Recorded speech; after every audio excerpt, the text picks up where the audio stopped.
Hello, and welcome to my channel, Reading Little Blue Books Aloud. This, as you can see by the top of the title, is Little Blue Book number 372. Problems of Birth Control and Overpopulation, A Guide to Malthusianism, written by John S. Gambs, G-A-M-B-S. And this one was copyrighted 1923. A little backstory on American history. This was written after World War I, but before World War II. And there was a lot of different ideas floating around in America at that time. Most of Europe was in disarray still from the ravages of World War I. So into this comes different ideas and thoughts and attitudes. So let's begin. Table of contents. Chapter 1 is 20th century Malthusianism. Chapter 2 is 20th century Malthusianism continued. Chapter 3 will be 19th century Malthusianism. Chapter 4 will be 19th century Malthusianism continued. Chapter 5 is Malthus and economic theories. Chapter 6 is Malthus and evolution. And the appendix, the summary and conclusions, bibliographical note, and biographical note. And the foreword. The general reader may well wonder why Malthus, and I'll spell this M-A-L-T-H-U-S, Malthus, has been chosen as a subject for discussion. His theories are, for all vital purposes, dead as a doornail. As an economist, the following conventional estimates should damn him with their faint praise. Says the Americana, his principle of population must be held to have stated an important truth, though it was not original with Malthus and was greatly exaggerated by this writer and his followers. And the Britannica, notwithstanding the great development which he gave to his work and the almost unappreciated amount of discussion to which it gave rise, it remains a matter of some difficulty to discover what solid contribution he made to our knowledge, nor is it easy to ascertain precisely what practical precepts, not already familiar, he founded on his theoretic principles. Why should this series give place to an inferior man? Why write about Malthus when John S. Mill or Jeremy Bentham or Adam Smith have made greater contributions to economic science or folklore as the reader pleases? Malthus occupied a place in the 19th century comparable to the places of W.H. Matlock or Lothrop Stoddard in the 20th. With wide but poorly interpreted information, with a persuasive style, a flash of statistics, and a plausible theory, he captivated the minds and imaginations of his contemporaries. They accept Malthus as a prophet, or to use a better simile, as we accepted those who defend our folk ways and traditions, that is, with praise, many additions, and reverence. To study Malthus is to study the mob psychology of his time. If one can understand why Malthus was held in regard, one can understand the economic theories of his contemporaries, and what manner of men and ideas dominated the early 19th century. If we inquire into the reason for the decline of Malthusianism, Malthusianism, Malthusianism,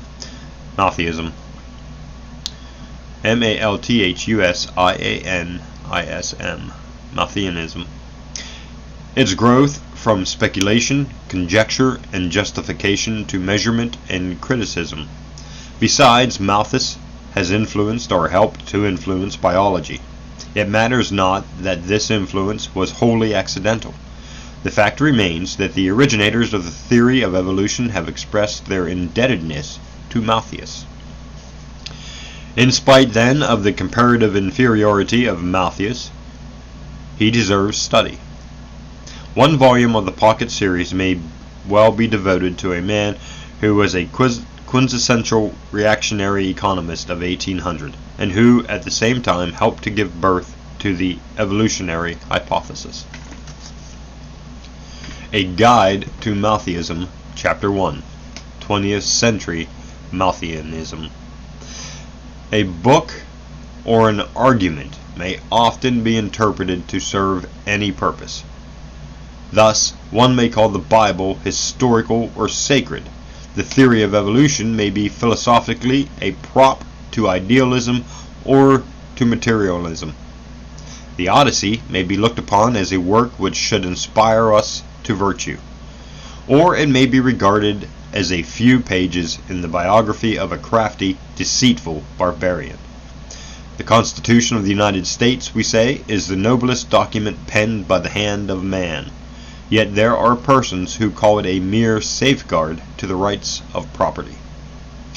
Malthus' principle of population is not comparable to the Bible, to the Odyssey, or to the Constitution. The only point of identity is that Malthus's essay, like the works I have cited, may be interpreted in more than one way.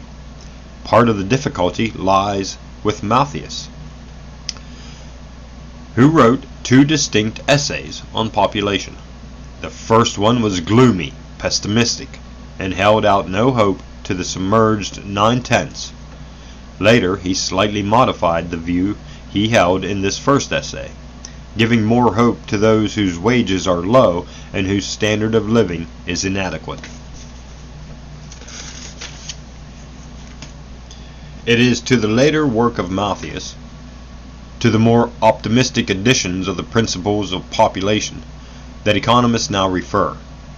Besides the difficulty of deciding on which edition the basis of true Malthusianism lies, there is a difference of spirit between the contemporaries of Malthus and modern economists. Modern economists interpret the letter of Malthus, which is to say the letter of the last editions. The people of the early 19th century interpreted the spirit of Malthus, which is to say the spirit of the first edition. I think one could make the perfectly valid claim that the later editions of the principle of population are fundamentally no different from the first. Nevertheless, there is enough difference to make a real distinction.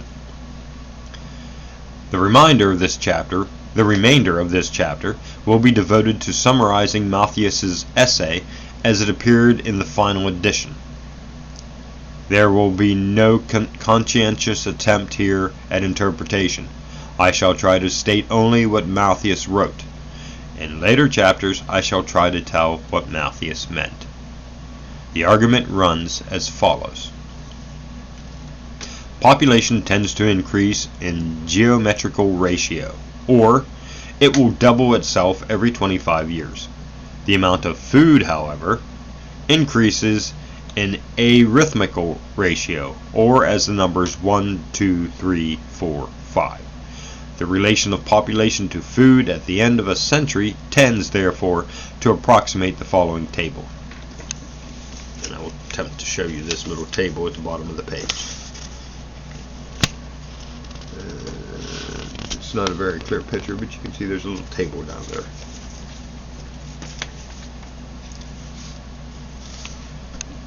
In 1800, then, the ratio between food and population was as 1 to 1. In 1825, the same, that is, as 2 to 2. But in 1850, there will be food enough for only every 3 people in 4. In 1875, there will be food enough for only half of the population. The ratio is as 4 to 8. And in 1900, when the ratio is as 5 to 16, more than 1/3 of the population will have to starve. The reader who is aware of the fact that the application of statistics is comparatively new in economics may wonder where Malthus got these figures. It does not matter. Malthus himself does not insist upon their accuracy. He uses them merely to flabbergast. What Mr.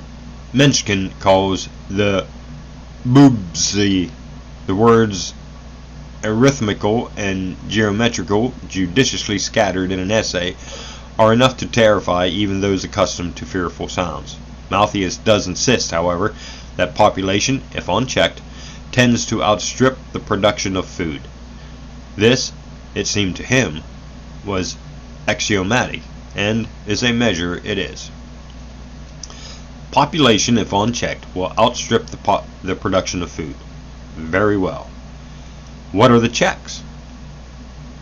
War, pestilence, famine, poverty. But these positive checks are not socially desirable. Is there not some check to population which is less positive, less drastic? Yes, says Malthus. You will find such a check, a preventative check, in a moral restraint. And by moral restraint was meant late marriages, quasi-celibacy for the lower classes. Be it remembered, many people doubt that Malthus would have been so widely heralded by the rich if he had extorted them to live sweet lives of purest chastity. To summarize in the words of Malthus: 1. Population is necessarily limited by the means of subsistence. 2. Population invariably increases where the means of subsistence increase, unless prevented by some very powerful and obvious checks. 3.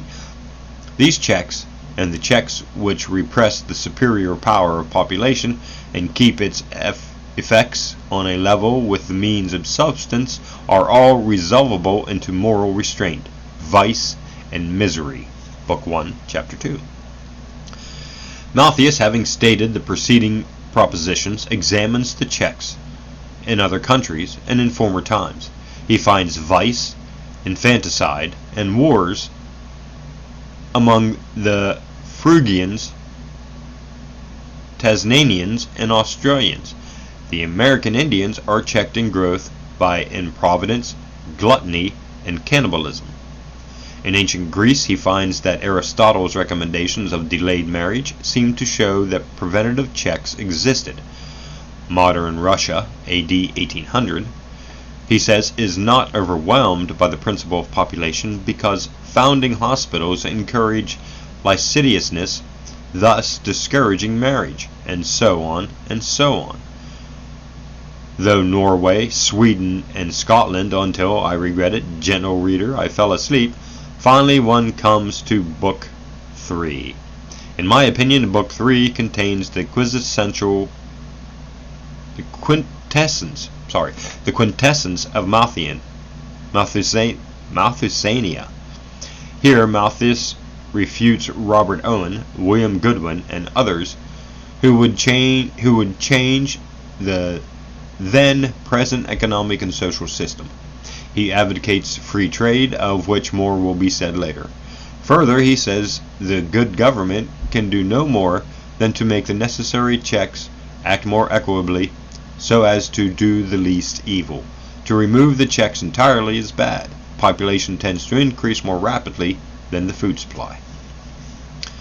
After refuting the New Jerusalems of Godwin, Owen, Condorcet, Malthus offers his own nostrum, more restraint.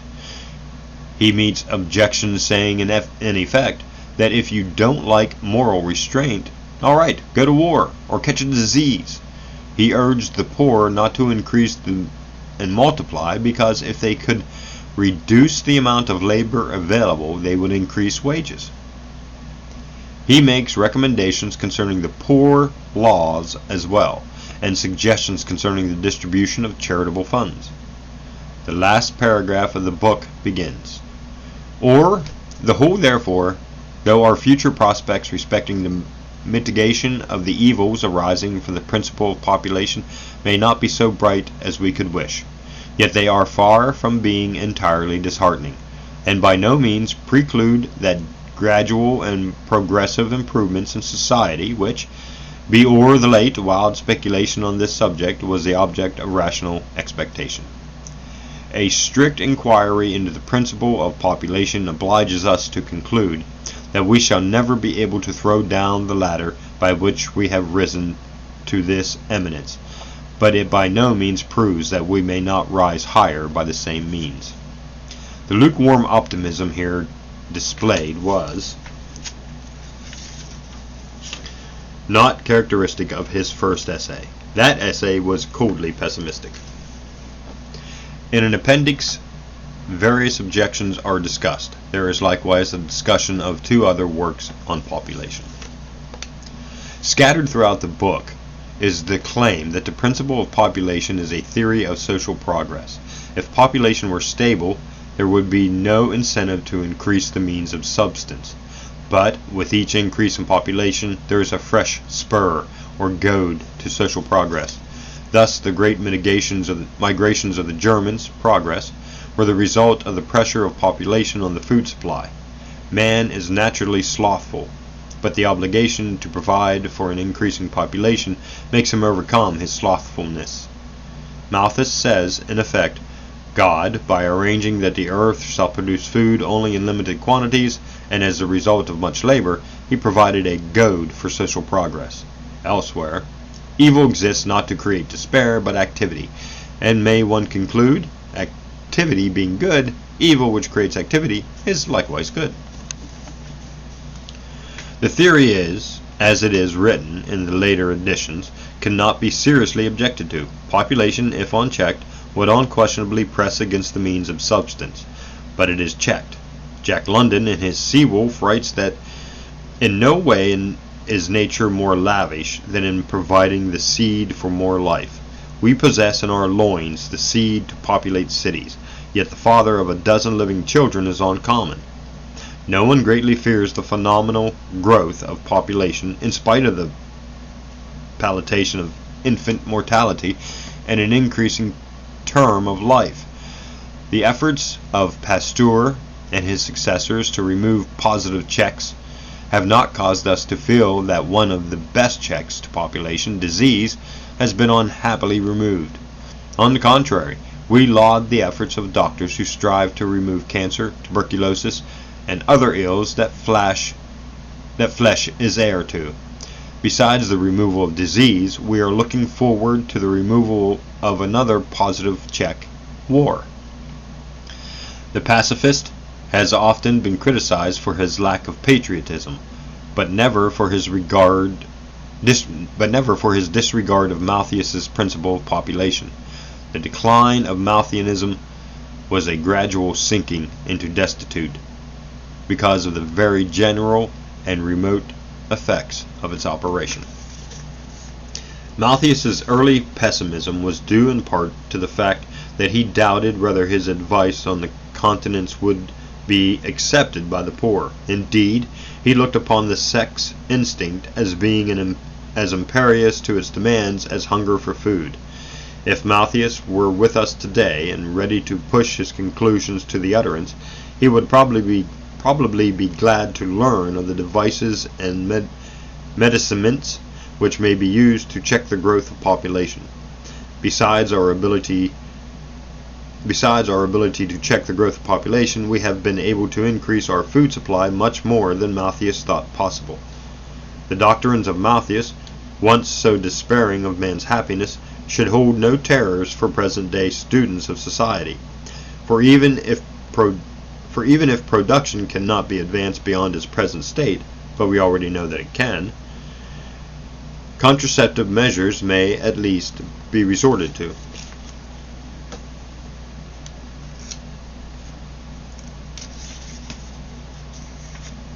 And I think we will stop there. That is the end of chapter 1.